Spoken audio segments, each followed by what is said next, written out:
আমি যখন মির্জা আব্বাস সাহেবের সাথে দেখা করলাম, শুনলাম যে তার ভাগ্নি নাকি আমার অনেক বড় ফ্যান, এবং তার দেখা গেল যে তার ছোট নাতির সাথে দেখা হয়েছে। সে খুব সুন্দর করে আমার টিপটা নিয়ে খুব কৌতূহলী ছিল, তার নাড়াচাড়া করছে বারবার এসে। That's not the problem. The thing is, একটা সময় যেমন মির্জা আব্বাসের এলাকাটা ঢাকাটার অংশ ছিল না, ভবিষ্যতে এটা আবার অন্য কোনো জায়গায় অংশ হতে পারে। তো আমার মনে হয় যে এটা নির্বাচনের সুবিধার্থে আসনগুলো আলাদা হলে সুবিধা হয়, কিন্তু আমি কোন আসনে স্থায়ী অস্থায়ী এগুলো আসলে ম্যাটার করে না। আর ইনশাআল্লাহ আমি যখন মির্জা আব্বাস সাহেবের সাথে দেখা করলাম, শুনলাম যে তার ভাগ্নি নাকি আমার অনেক বড় ফ্যান, এবং তার দেখা গেল যে তার ছোট নাতির সাথে দেখা হয়েছে। সে খুব সুন্দর করে আমার টিপটা নিয়ে খুব কৌতূহলী ছিল, তার নাড়াচাড়া করছে বারবার এসে। তো ওনার ফ্যামিলি আমাদের বললো আপনাকে আমরা অনেক পছন্দ করি, প্রতিবেশীরা সব জমায়েত হলো দেখা করার জন্য। তো আসলে কে কার পরিবারের সেটা আসলে নির্বাচনের বিষয় না। নির্বাচনের বিষয় হচ্ছে আমাদেরকে যোগ্য একজন মানুষকে যে জায়গাটাকে আসলে নেক্সট 5 বছর সুস্থভাবে চালাতে পারবে। ওয়ালটন বিএলডিসি ফ্যান, খরচ বাঁচে 65% পর্যন্ত।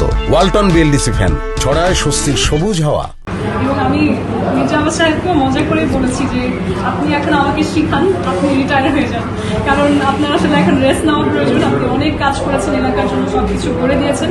এখন আমাদেরকে এই রক্ষণাবেক্ষণের দায়িত্ব দিয়ে আপনি বরঞ্চ আমাকে গাইড করেন। আমরা চাচ্ছি আরো কিছু আমার মনে হয় এখন যেহেতু উনি দীর্ঘ 17 বছর এই সময় হয়তো আপনি ওইটা দেখতে পারেন নাই যে উনি কিভাবে রান করেন, একটা সাংসদ কিভাবে তার এলাকার জনগণের সেবা করেন। আব্বাস ভাইকে যেহেতু আপনি বলেছেন, আই থিঙ্ক আমরা ওটা ওয়েলকাম করি। মেবি দিস টাইম ইনশাআল্লাহ উনি আপনাদের সাথে কাজ করবেন।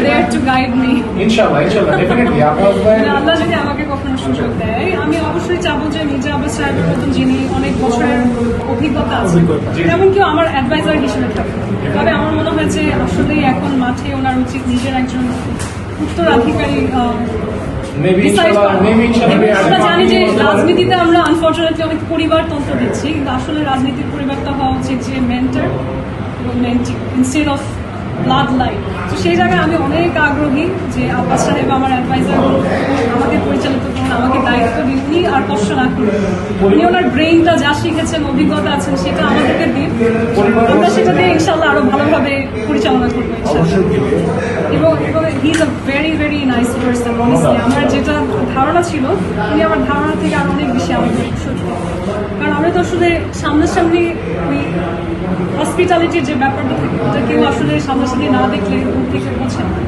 তো আমি তো ওনার সাথে দেখা করার পর অ্যাকচুয়ালি নাসিরউদ্দিন পাটোয়ারিকেও বললাম যে চলেন আমরাও একসাথে চা খাই, কারণ এক পক্ষই কেন হবে, এটা তো আসলে আমাদের নিজের সবাই উচিত একসাথে ঐক্যবদ্ধ হওয়া।